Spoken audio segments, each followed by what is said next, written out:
warahmatullahi wabarakatuh.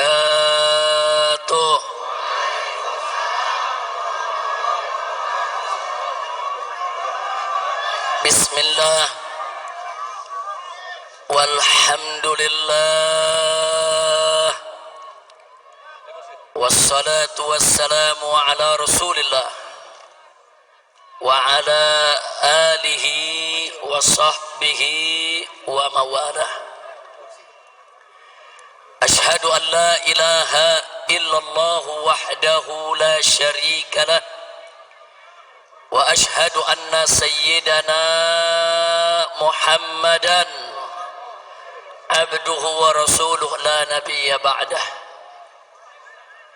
Siyadatul habaib asyurafa wa sa'adatul ulama'il fudala wa jami'il hadirin al-hibba'il a'izza rahimakumullah. Fi hadhihi al-munasabati as-sa'idah wa bihadha al-ijtima'il mubarak la ansa an usiyakum jami'an wa nafsi bitaqwallah wa bita'ati rasulillahi sallallahu alaihi wa alihi wa sahbihi wa sallam. فنسأل الله سبحانه وتعالى أن يهدينا إلى صراطه المستقيم ويجعلنا من المتقين ويدخلنا جنته جنة النعيم بحق سيد المرسلين والحمد لله رب العالمين. تقبل الله منا ومنكم فتقبل يا كريم. Kepada para habaib, para alim ulama, para kiai, kepada segenap kaum muslimin dan muslimat rahimakumullah, saya menyampaikan berjuta terima kasih dan penghargaan yang tinggi kepada semuanya atas kehadirannya pada acara peringatan Maulid Nabi besar Muhammad sallallahu alaihi wasallam. Semoga tidaklah Anda pulang dari tempat ini nanti kecuali dosa kita semua diampuni oleh Allah Subhanahu wa taala. Kesalahan kita dimaafkan. Kemudian urusan kita semua dimudahkan dan kita semua dijadikan sebagai orang-orang yang salihin. Amin ya rabbal alamin. Ahibba'il kiram, Nabi yang kita peringati maulidnya pada malam hari ini adalah seorang manusia yang memiliki akhlak yang sangat agung. Keagungan akhlak beliau dipersaksikan langsung oleh Allah Subhanahu wa taala melalui firman-Nya. Wallahu Subhanahu wa taala qala fi akhlaqi nabiyhi sayyidina Muhammadin sallallahu alaihi wasallam wa innaka la'ala khuluqin azim. Sesungguhnya engkau wahai Rasul, sesungguhnya engkau wahai Nabi, la'ala, betul-betul, sungguh-sungguh berada di atas khuluqin azim, akhlak yang agung. Artinya Nabi alaihi salatu wassalam memiliki akhlak yang sempurna, akhlak yang sangat mulia, akhlak yang teramat agung. Itulah Nabi kita Sayyiduna Muhammad sallallahu alaihi wasallam. Untuk menggambarkan keagungan akhlak Nabi, saudara, kita tidak akan pernah mampu untuk memaparkannya secara tuntas. 1 jam ceramah tidak akan pernah cukup. 1 tahun pun kita jelaskan tidak akan pernah habis. Seumur hidup kita sekalipun tidak akan pernah ada kesudahannya untuk menggambarkan kesempurnaan keagungan akhlak Nabi Muhammad sallallahu alaihi wasallam. Kenapa? Saking sempurnanya, saking agungnya. Namun sungguh pun begitu, ada satu ungkapan yang teramat indah di dalam menggambarkan keagungan akhlak Nabi. Kalimat tersebut diucapkan oleh istri Nabi tercinta Sayyidatuna Aisyah radhiyallahu taala anha. Tatkala beliau ditanya oleh seorang tabi'in, "Ya ummal mukminin, wahai ibu orang yang beriman, kaifa kana khuluqun Nabi sallallahu alaihi wasallam?" Bagaimana sih sebetulnya akhlak Nabi? Ini pertanyaannya, saudara. Lalu apa dijawab oleh Sayyidatuna Aisyah As-Siddiqah binti Siddiq radhiyallahu taala anhuma? Beliau menjawab dengan kalimat yang singkat, padat, ringkas, jelas, menunjukkan kecerdasannya di dalam memilih kata, saudara. Di mana beliau katakan, "Kana khuluquhul Qur'an." Akhlak Nabi adalah Al-Quran. Itu aja jawaban Siti Aisyah. Siti Aisyah nggak bicara panjang lebar, saudara. Siti Aisyah nggak repot-repot mengungkapkan dengan aneka ragam untayan kalimat. Beliau cukup mengatakan pada saat ditanya, bagaimana sebetulnya akhlak Nabi? Beliau menjawab, akhlak Nabi adalah Al-Quran. Artinya, saudara, kalau kita ingin bicara akhlak Nabi, kemana Al-Quran menuntun, kesanalah Nabi kita berjalan, saudara. Bagaimana Al-Quran itu mengatur, itulah yang dilakukan oleh Nabi, saudara. Dan bagaimana Al-Quran itu menentukan jalan hidup, begitulah jalan hidup Nabi kita Sayyiduna Muhammad sallallahu alaihi wasallam. Al-Quranul Karim mewajibkan aneka ragam kewajiban. Demi Allah, tak satu pun kewajiban pernah ditinggalkan oleh Nabi alaihi salatu wassalam. Al-Quranul Karim mengharamkan aneka ragam di Muhammad sallallahu alaihi wasallam. Oleh karenanya, saudara, bicara tentang revolusi akhlak berarti bicara suatu revolusi yang mengikuti jalan hidup Nabi Muhammad sallallahu alaihi wasallam. Bicara tentang revolusi akhlak berarti bicara tentang satu revolusi yang berdiri tegak di atas Al-Quran dan sunnah Nabi kita Sayyiduna Muhammad sallallahu alaihi wa alihi wa sahbihi wasallam. Nah, kenapa pada kesempatan ini kita mengingatkan tentang revolusi akhlak, saudara? Sebab Nabi kita tidaklah diutus kecuali untuk menyempurnakan akhlak. Nabi yang bersabda dalam satu hadisnya, au kama qala Nabi sallallahu alaihi wasallam, innama bu'ithu li utammima makarimal akhlak. Innama dalam bahasa Arab adatun min adawatil hasr, yaitu suatu kata yang biasa digunakan untuk pembatasan, saudara. Innama kalau diterjemahkan dalam bahasa Indonesia, sesungguhnya hanya.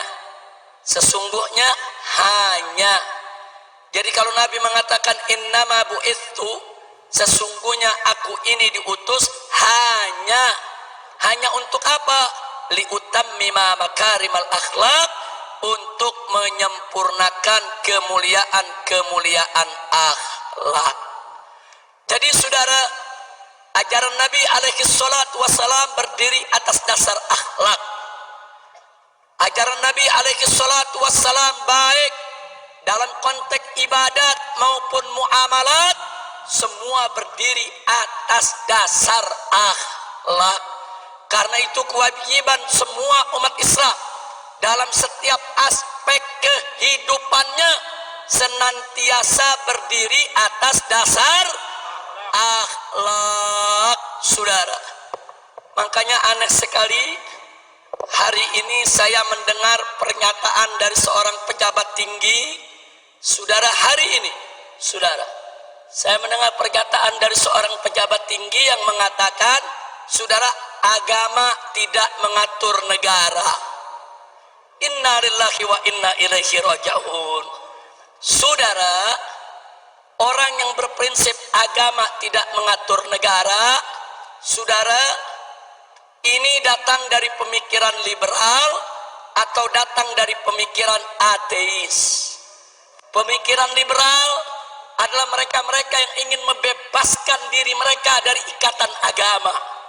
Sedangkan pemikiran ateis, saudara, mereka-mereka yang ingin mengatur kehidupannya tanpa ada ikatan kepercayaan kepada Tuhan, saudara. Dan ini sangat berbahaya di negara kesatuan Republik Indonesia yang berdasarkan ketuhanan yang Maha Esa, sebagaimana tertera dalam konstitusi negara, Undang-Undang Dasar 1945, pasal 29 ayat 1, bahwa negara Republik Indonesia berdasarkan ketuhanan yang Maha Esa. Jadi para founding father itu para pendiri bangsa. Dari sejak awal kemerdekaan kita sudah menetapkan bahwa Indonesia berdasarkan tauhid.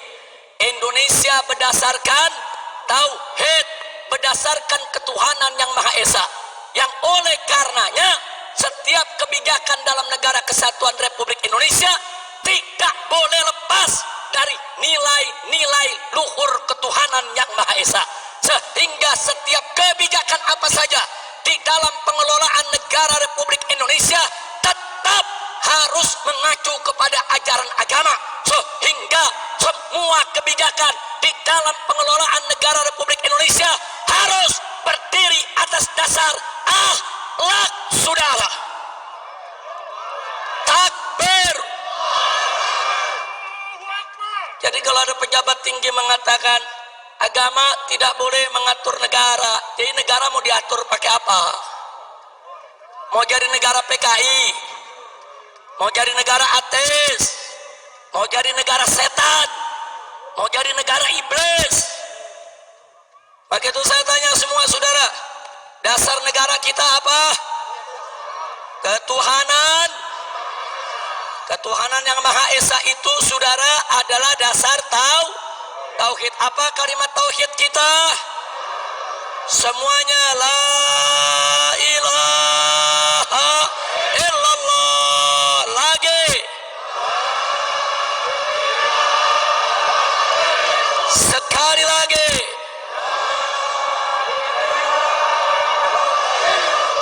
Takbir. Nah, jadi kita mau ingatkan dari mulai presiden dan para menterinya sampai pejabat yang di bawah, ingat, Indonesia adalah negara tauhid. Sekali lagi kita ingatkan kepada mereka, Indonesia adalah negara tauhid, negara berdasarkan ketuhanan yang Maha Esa, sesuai apa yang tertera dalam Undang-Undang Dasar 18 Agustus 1945 pasal 29 ayat 1 yang berbunyi negara Republik Indonesia berdasarkan ketuhanan yang Maha Esa. Jadi kalau kalian ingin menyingkirkan ajaran agama, ingin menyingkirkan aturan agama, ingin menyingkirkan ajaran Islam dari pengelolaan negara, berarti kalian ingin mengangkangi konstitusi, ingin menghancurkan negara ini, dan ingin menghancurkan dasar negara. Betul? Maka itu saya mau tanya, siap gagak ketuhanan yang Maha Esa? Siap gagak negara Republik Indonesia? Takbir. Jadi saya ingatkan kepada semua ya ikhwan, saya nggak peduli siapapun orangnya saudara, mau presiden, mau menteri, mau para jenderal TNI dan Polri, hati-hati kalian. Kalau kalian ingin menyingkirkan ajaran agama dalam pengelolaan negara Republik Indonesia, berarti kalian ingin melawan agama, kalian menantang agama. Demi Allah, kami tidak akan mundur walaupun selangkah, saudara. Takbir. Takbir.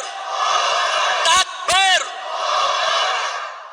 Nah baiklah, jadi saya mau garis bawahi, ucapan agama tidak boleh ngatur negara itu ucapan nggak punya akhlak, nggak punya akhlak. Betul? Betul? Pemimpin ngebohong melulu. Punya akhlak gak? Punya akhlak gak? Nggak punya akhlak. Nggak punya pemimpin, ingkar janji melulu. Punya akhlak gak? Punya akhlak gak? Punya akhlak gak? Habaib ulama dikriminalisasi hanya karena tidak sejalan dengan penguasa. Punya akhlak gak? Kriminalisasi ulama punya akhlak gak? Ayo jawab yang kompak, punya akhlak gak? Ulama dicaci maki, dihina-hina oleh buzzer, tapi buzzernya nggak ditangkap-tangkap. Punya akhlak gak? Punya akhlak gak? Punya akhlak gak? Ulama yang nggak salah dicari-cari kesalahan, nggak ada salahnya aja dicari-cari kesalahan, apalagi kalau ada salah. Saya mau tanya sekali lagi, nyari-nyari kesalahan ulama punya akhlak gak? Punya akhlak gak? Nah, saya mau tanya lagi, biar anda yang putusin semua saudara, supaya nanti anda tahu apa yang dimaksud revolusi akhlak. Ada santri dari Pasuruan saudara, nyindir presiden, nyindir Kapolri, langsung ditangkap, dipenjara, diadili, dituntut 4 tahun penjara dan dipenjara 3 tahun saudara, sambil dipakein baju tahanan, masuk televisi. Polisinya saudara dengan gagah mengatakan orang ini tidak tahu diri, tidak pantas tinggal di NKRI karena menghina presiden.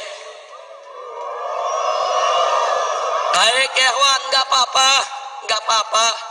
Taruhlah si santri salah, taruh si santri salah, santrinya di penjara 3 tahun, nggak apa-apa.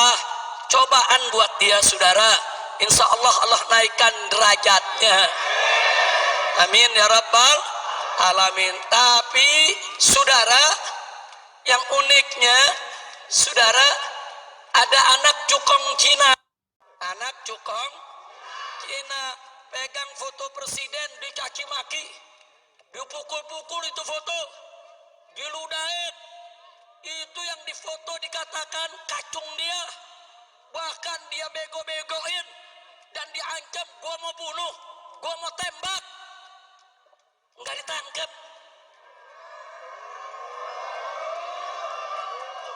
Saya tanya, punya akhlak gak? Ini negara saudara yang mimpin. Coba lihat, giliran santri penjara 3 tahun, giliran anak cukong Cina dibebasin.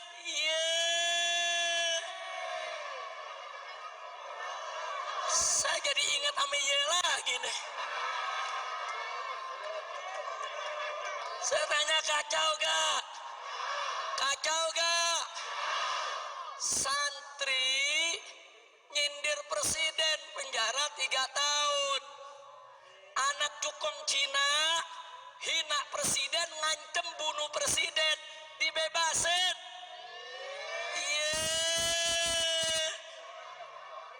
Ada akhlak gak? Ada akhlak gak? Ada akhlak gak? Nah yang begini wajib gak direvolusi? Wajib gak direvolusi? Wajib tidak direvolusi? Takbir. Saudara, saya cuma mau tanya doang. Saya udah ajukan beberapa hal, anda yang jawab akhlak apa enggak, begitu doang. Enggak, saya bukan lagi ceramah, cuma nanya. Nah, nanya, yang jawab umat, betul. Jadi kalau mau ditangkap, tangkap yang jawab. Saya cuma nanya, nanya. Lanjut. Mau ditanya lagi? Ada prajurit TNI. Takbir.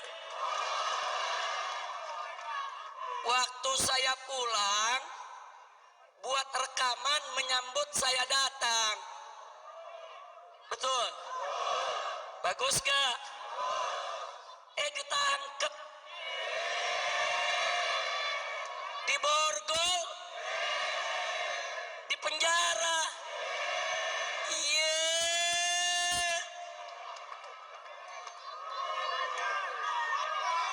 Baik,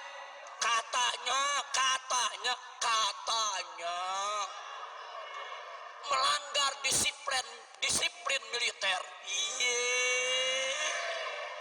Katanya tidak sesuai Sabta Marga. Iye. Unyil.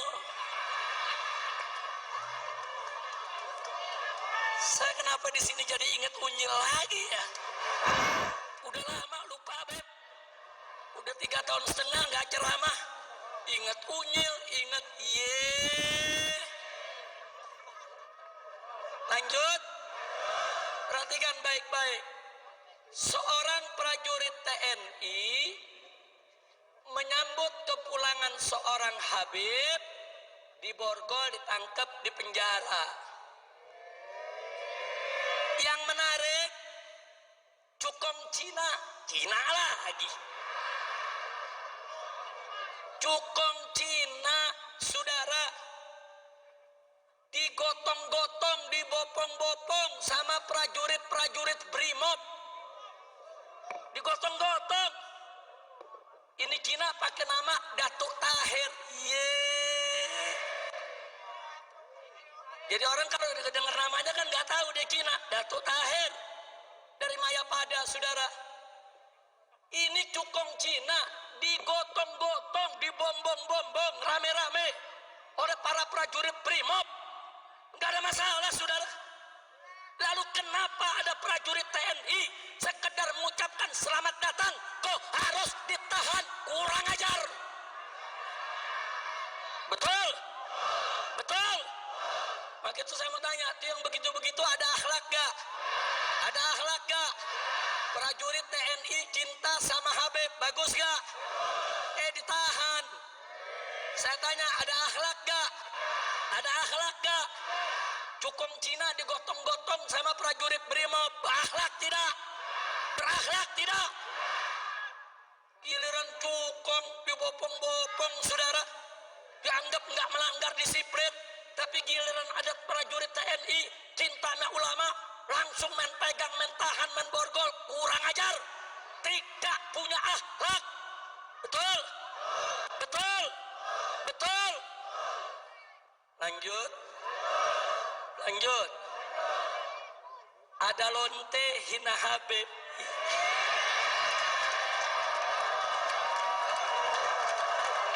Pusing. Sampai lonte ikut-ikutan ngomong.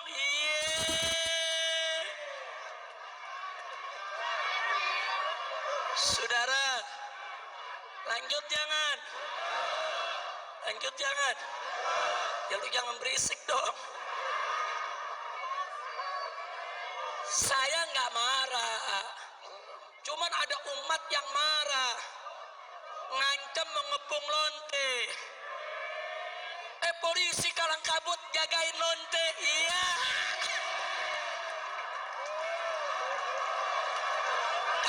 Kacau.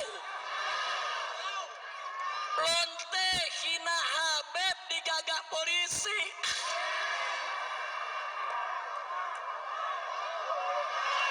Kacau tidak? Musinya lonte yang hina Habib, hina ulama, tangkap, bukan dijagain. Polisi jawab, tapi ada ancaman Habib, maka lu tangkap. Betul? Ditangkap enggak? Dijagain. Jangan-jangan minta jatah kali.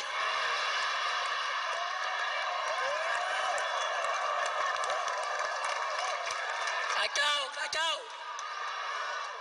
Saya ngelihat begini sakit jadi baik. Mudah-mudahan gak sakit lagi dah. Amin. Udah dah, jangan diterusin dah. Udah biarin lonte, biar rame lonte aja dah ngomongnya. Kira-kira jelas gak? Lanjut. Saudara, Indonesia bikin undang-undang namanya Omnibus Law. Undang-undang apa? Omnibus Law. Niatnya sih bagus, katanya untuk mempermudah dan memperlancar dunia usaha katanya. Untuk meringkaskan lebih dari 70 undang-undang dalam satu undang-undang saja katanya. Lalu bagaimana sikap kita? Ya kalau untuk kebaikan sih yang nggak ada masalah. Cuman yang jadi masalah saudara, ini undang-undang prosesnya lucu. Dari 800 halaman jadi 900-an. Dari 900 naik jadi 1000-an. Dari 1000 turun lagi jadi 812. Dari 812 naik lagi jadi 1000 sekian. Nih lagi bikin undang-undang, apalagi bikin kwitansi warung kopi. Betul, betul. Yang namanya bikin undang-undang saudara, ini saya mau kasih tahu nih, masyarakat mesti paham nih semua nih.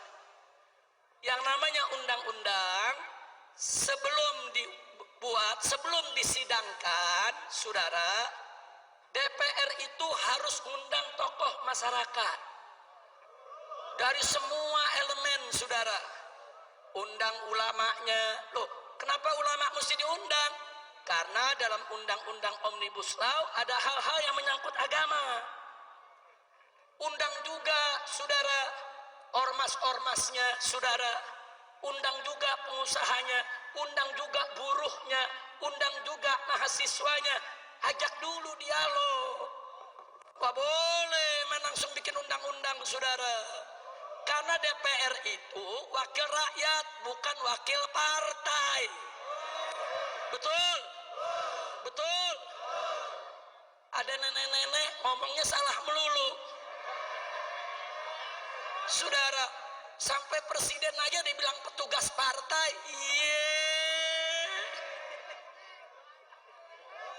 Orang kalau sudah jadi presiden, saudara, itu kepala negara, buat semua rakyat Indonesia, bukan petugas. Kalau mau jadi petugas partai, lu berhenti jadi presiden. Ngerti? Lanjut lagi. Jadi kalau semua tokoh sudah dipanggil, baru mereka rumuskan, mereka tampung masukan-masukan. Itu yang pertama. Yang kedua, itu dibahas dulu di Badan Legislasi DPR, saudara. Enggak langsung dibawa ke paripurna. Fraksi-fraksi ikut membahas, utusan-utusan partai ikut membahas. Puncaknya nanti di paripurna. Nah, di paripurna ini menarik. Seluruh anggota dewan yang berjumlah ratusan orang, 500 orang lebih, saudara, itu harus baca kalimat per kalimat, kata per kata, huruf per huruf, dan disahkannya pun per pasal dulu. Baca satu pasal satu, ayat satu dibacain. Bagaimana semua anggota setuju? Setuju. Pasal satu setuju. Kemudian pasal 2 dan seterusnya. Makanya selama ini undang-undang gak pernah tebal. Paling-paling 10 halaman, 15 halaman. Supaya apa? Supaya gampang dibaca, gampang dikaji, gampang dikoreksi. Tahu-tahu sekarang dibikin 1000 halaman. Enggak apa-apa, tapi lu baca. Mau mulut bebusa lagi lu baca. Nah kalau lu nggak baca, main ketok palu disahkan, saudara. Ini kan namanya ngawur. Baca, baca.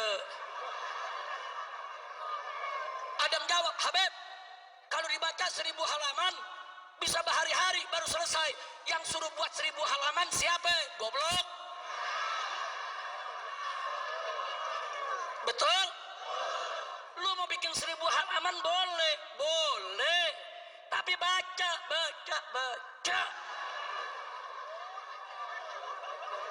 Mau tuh mata sampai belekan lagi lu baca. Betul? Lo kenapa? Ini undang-undang. Kalau sudah diketok palu, kita semua ini wajib untuk mematuhinya, saudara. Nggak boleh sembarangan. Ketua PDPR ditanya, bagaimana ibu? Apa ibu sudah baca semua? Jawabnya, ya sudah baca secara acak. Iya. Ketua DPR-nya aja, saudara, kelasnya seperti ini. Tidak mau baca tuntas, itu undang-undang. Kalau kau tidak baca tuntas, tidak boleh kau ketuk palu untuk mesahkannya. Betul? Takbir. Sekarang saya mau tanya, bikin undang-undang nggak pakai baca ketok palu, punya akhlak gak? Punya akhlak gak? Punya akhlak gak? Gak punya akhlak, saudara. Jadi sekarang ini kita sedang krisis akhlak. Dari mulai presiden, menteri, sampai pejabat ke bawah, krisis. Nah kalau ada yang jawab, tapi Habib, masyarakat juga banyak krisis akhlak. Jelas, masyarakat banyak krisis akhlak, manakala pemimpinnya tidak berakhlak.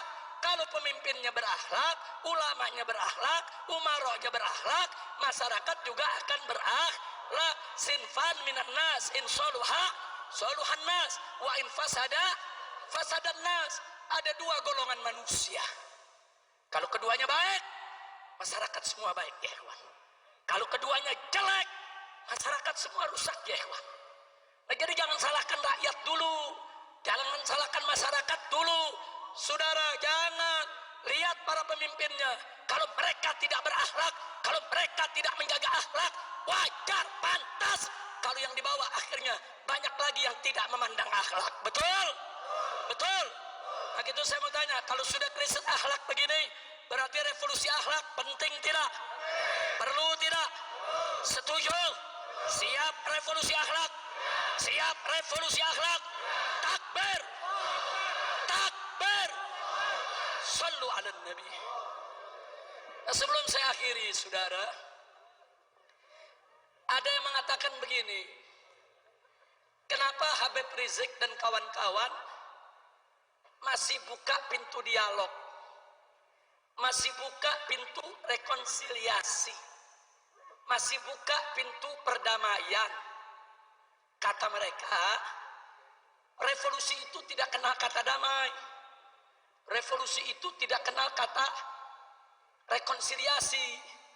Saya mau jawab, revolusi yang tidak kenal kata damai itu bukan revolusi akhlak namanya, saudara. Revolusi yang tidak kenal kata rekonsiliasi itu, saudara, namanya bukan revolusi akhlak. Revolusi yang tidak membuka pintu dialog itu juga namanya bukan revolusi akhlak. Nah jadi saudara, kalau mereka mau bicara revolusi berdasarkan ajaran Nabi, ajaran Islam, Al-Quran dan As-Sunnah, nggak boleh. Jadi kita menutup pintu dialog, menutup pintu perdamaian, menutup pintu rekonsiliasi. Kira-kira jelas tidak? Ada lagi mereka bilang, kalau Habib Rizik buka pintu dialog, buka pintu rekonsiliasi, buka pintu perdamaian, berarti Habib Rizik sudah mulai lembek. Yeay, unyil. Kok bukan kue apem lembek? Kira-kira jelas tidak? Bicaralah revolusi yang cerdas dan bicaralah revolusi berdasarkan ajaran Islam. Nah baik saudara, jangankan revolusi, perang saja saudara, Nabi tidak pernah melupakan akhlak, saudara. Lihat perang-perangnya Nabi kita alaihi salatu wassalam. Nabi alaihi salatu wassalam mengajarkan para sahabatnya, manakala dua pasukan sudah bertemu di medan tempur antara pasukan Islam dengan pasukan kafir, maka panglima pasukan Islam wajib terlebih dahulu menawarkan Islam kepada para musuh, saudara. Kalau mereka terima, cukup, nggak boleh lanjut perang, saudara. Jadi Nabi di setiap medan tempur menawarkan dulu, kenapa kita mesti perang? Kenapa kita tidak sama-sama beriman kepada Allah? Kenapa kita tidak menjaga perdamaian? Kenapa kita tidak stop pertumpahan darah? ini ajaran Nabi, saudara. Di medan perang saja dua pasukan sudah bertemu, berhadapan, menghunus pedang, Nabi tetap membuka pintu dialog, Nabi tetap membuka pintu perdamaian, Nabi tetap, saudara, memberi kesempatan kepada lawan untuk berubah pikiran agar tidak terjadi pertumpahan darah. Saya tanya, akhlak Nabi mulia tidak? Bagus tidak? Takbir. Saya mau katakan kepada mereka yang mengatakan revolusi tidak kenal damai dan tidak kenal rekonsiliasi, revolusi Anda tidak punya akhlak. Sedangkan revolusi kami, revolusi akhlak, saudara. Nah, tapi jangan lupa, di medan perang, kalau Nabi sudah dialog, Nabi menawarkan perdamaian, tapi musuh nggak mau damai. Musuh tetap berkeras untuk perang. Maka Nabi dan para sahabat sejengkal pun tidak akan pernah mundur, saudara. Takbir, takbir. Begitu juga revolusi akhlak kita. Tawarkan perdamaian, tawarkan dialog, tawarkan menyelesaikan persoalan bangsa tanpa pertumpahan darah. Betul? Setuju? Tapi kalau ternyata mereka tidak mau, terus menerus berbuat zalim, terus menerus menindas rakyat, terus menerus merusak bangsa dan negara, terus menerus mengkriminalisasi ulama, terus menerus memang ingin menumpahkan darah, maka apa boleh buat, dari revolusi akhlak bisa berubah menjadi jihad fisabilillah, saudara. Takbir, takbir, takbir. Siap jihad, siap jihad, takbir. Jadi kalau kami menawarkan dialog, berarti kami tidak mau perang. Kalau kami menawarkan rekonsiliasi, berarti kami nggak mau pertumpahan darah, betul?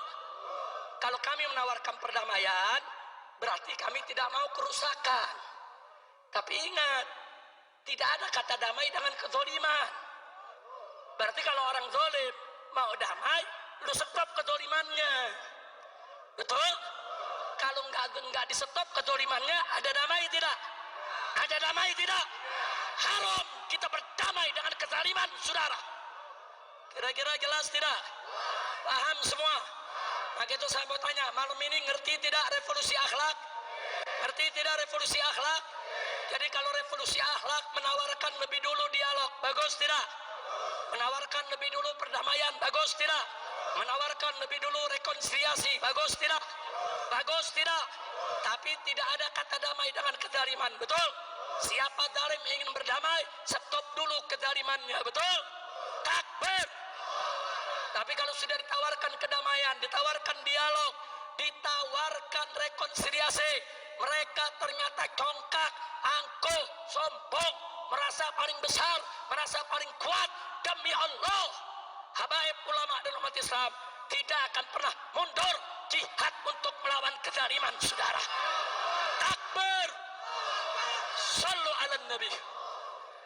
Nah, maka itu saudara, akhirnya saya kabarkan, insya Allah setelah nanti saya istirahat beberapa hari agar kondisi betul-betul fit, saudara, saya dengan pengurus DPP FPI akan keliling Indonesia.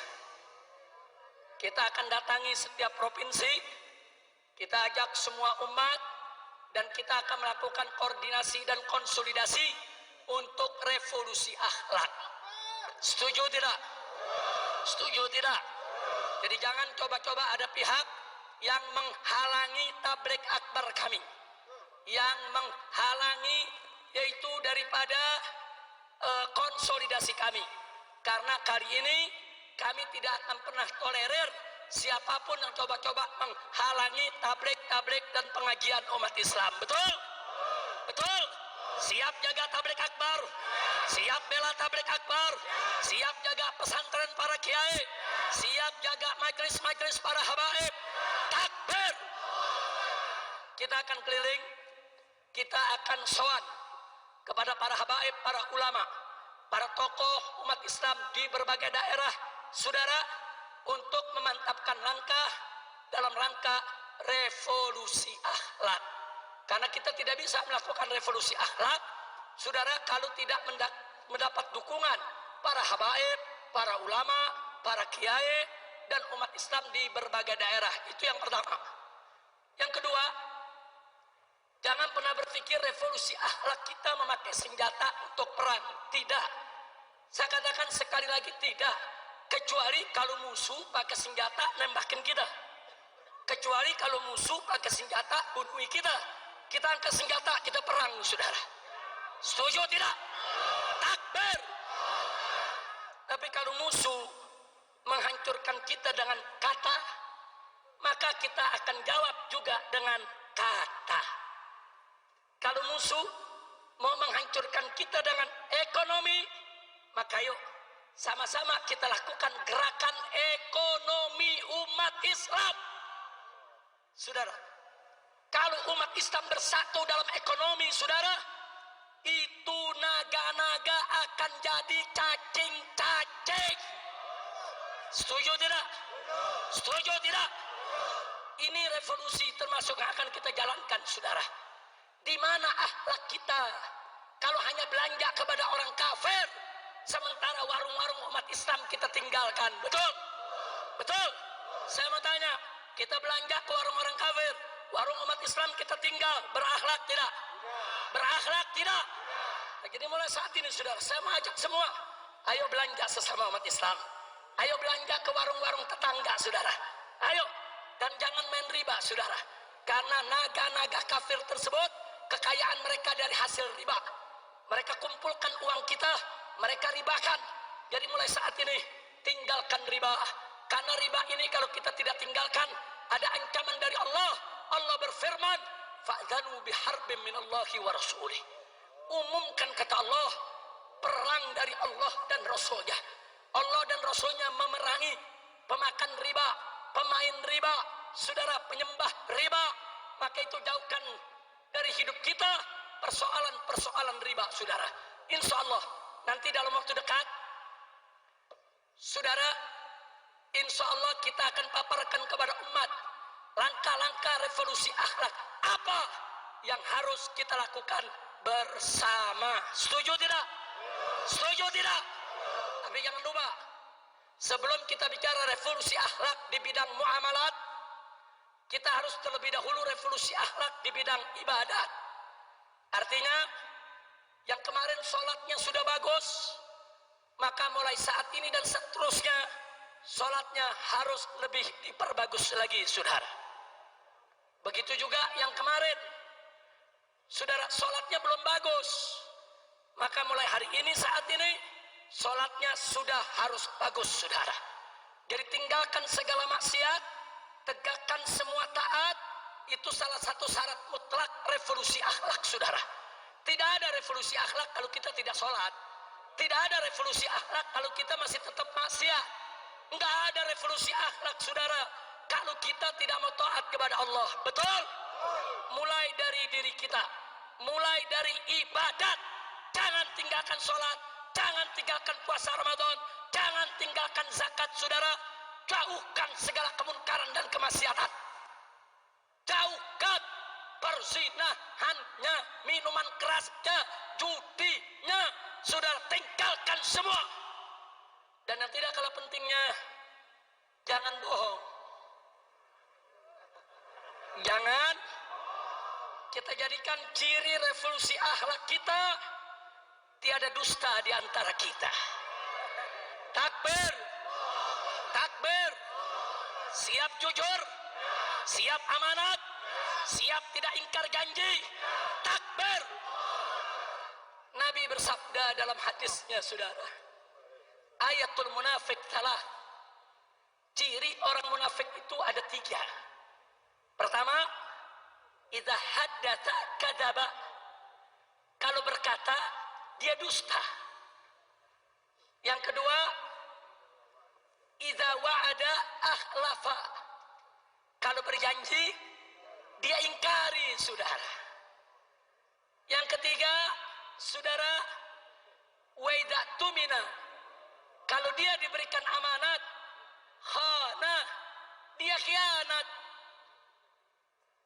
Ini kata Nabi ciri Siapa yang bilang? Siapa yang bilang? Siapa yang bilang? Saya mau tanya saudara, di Indonesia ada gak yang bicara dusta? Ada gak? Banyak. Serem banget banyak. Ada gak? Ada gak? Yang kalau janji diingkari, ada gak? Ada gak? Dikasih amanat dia khianat, ada gak? Itu namanya apa? Itu namanya apa? Siapa yang bilang? Siapa yang bilang? Siapa yang bilang? Nah, sekarang kita bicara khusus pejabat. Ada gak pejabat yang kalau ngomong bohong? Ada gak? Ada gak? Yang kalau janji diingkari, ada gak? Kalau dikasih amanat khianat, ada gak? Itu namanya apa? Itu namanya apa? Siapa yang bilang? Siapa yang bilang? Siapa yang bilang? Ada yang tersinggung gak? Ya kalau dia tersinggung sama Nabi sudah. Na'udzubillah min dzalik. Nah ini yang perlu kita revolusi. Nah baiklah ya kawan, saya rasa malam hari ini saudara, saya tidak ingin berpanjang lebar lagi. Saya harus jaga betul stamina saya. Tapi saya amanatkan kepada anda semua, sebagaimana tadi kita amanatkan, dalam keadaan wabah seperti ini, pandai-pandailah kita jaga kesehatan. Betul? Betul? Nah, kita jaga. Hari ini sebetulnya pengennya kita saudara, ini yang duduk berjarak semeter. Panitia Jawa, boro-boro yang duduk, Habib lagi dapat tempat duduk susah. Sebetulnya pengennya duduk 1 meter. Tapi saya tanya, ada lagi yang jawab jamaah, boro-boro semeter, Beb. Ini duduk pantat sebelah. Tapi nggak apa-apa, ini namanya antusias umat. Betul? Mudah-mudahan kita dijauhkan dari penyakit. Allah angkat ini wabah corona. Allah angkat wabah corona. Allah angkat wabah corona. Amin ya rabbal alamin. Nah kemudian terakhir, jangan lupa semua tetap harus ikut komando para habaib dan ulama. Setuju? Setuju? Takbir. Maaf saudara, pemerintah saat ini banyak ingkar janji, banyak berkata bohong, dan banyak melakukan khianat terhadap amanat. Betul? Bahkan maaf, DPR RI tidak terkecuali. Mereka tidak lagi mewakili rakyat, tapi mereka lebih banyak mewakili oligarki para konglomerat. Betul? Betul? Maka itu sekarang kesian nasib bangsa Indonesia, saudara. Kesian, pemerintah tidak peduli lagi pada rakyatnya. DPR tidak peduli lagi pada rakyatnya. Tapi jangan khawatir, habaib dan ulama tidak akan pernah meninggalkan umat, saudara. Betul? Siap ikut habaib, siap ikut ulama. Takbir. Dan catat baik-baik, saudara. Sebelum NKRI lahir, sebelum negara ini merdeka, saudara, para habaib, para ulama, para kiai, para santri, merekalah yang bahu-membahu melawan para penjajah, saudara. Sekali lagi, saat itu tentara belum ada, polisi belum lahir, saudara. Tapi para kiai, para habaib, para pesantren dengan setia menjaga rakyat, menjaga umat, membela bangsa, membela negara, mengusir penjajah sehingga kita merdeka, saudara. Tahu-tahu sekarang ada bangsa sendiri yang mau jajah kita. Tentara Belanda, tentara Inggris, saudara, tentara Jepang diusir sama rakyat karena menindas. Betul? Betul? Apalagi Londo Ireng. Tahu Londo Ireng? Tahu Londo Ireng? Belanda hitam. Belanda. Saya mau tanya saudara, sama Belanda aja kita nggak takut, sama Londo Ireng takut gak? Takut gak? Maka itu sekali lagi, siap sekali lagi kita merebut kemerdekaan? Siap sekali lagi kita merebut kemerdekaan? Jadi kalau pemerintah tidak bertobat, DPR tidak bertobat, tidak mau diajak revolusi akhlak, sudah saatnya umat akan melakukan jihad untuk kembali memerdekakan Indonesia, saudara.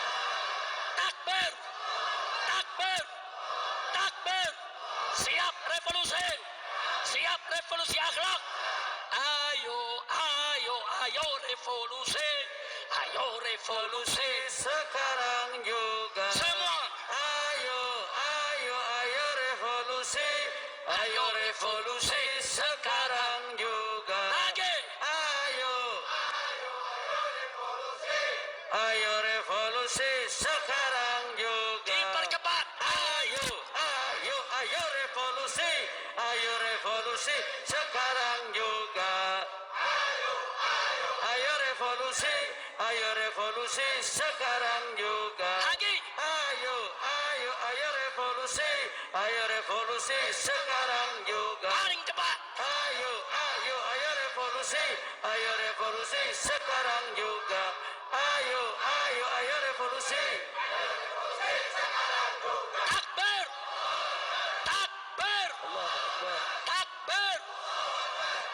Sallu ala Nabi. Siap merdeka? Merdeka. Merdeka. Merdeka. Merdeka dari penjajahan oligarki. Betul? Takbir. Merdeka dari penjajahan tukang naga. Betul? Betul? Betul? Takbir. Merdeka dari londo irang. Betul? Takbir. Sallu ala Nabi. Cukup sampai di sini. Hus. Lu lanjut. Ntar gue pingsan di sini. Cebong mana nyanyi. Habib nggak boleh pingsan di mimbar, betul? Kalau pingsan di mimbar, cebong bahagia. Besok bazar rame. Habib Rizik dapat laknat pingsan di mimbar. Iya. Depan cebong nggak boleh kelihatan lemah, betul? Betul? Ya udah sekarang saya tanya semua, siap jujur? Siap amanat? Betul? Siap sholat? Siap puasa? Siap zakat? Siap tinggal maksiat? Betul? Betul? Anak muda, angkat tangan anak muda. Siap nggak pacaran? Siap kawin? Betul. Kawin boleh, pacaran jangan. Betul? Betul? Anak muda, angkat tangan anak muda. Siap tidak pacaran? Betul? Siap kawin? Takbir. Pokoknya segala maksiat kita tinggal. Betul? Setuju?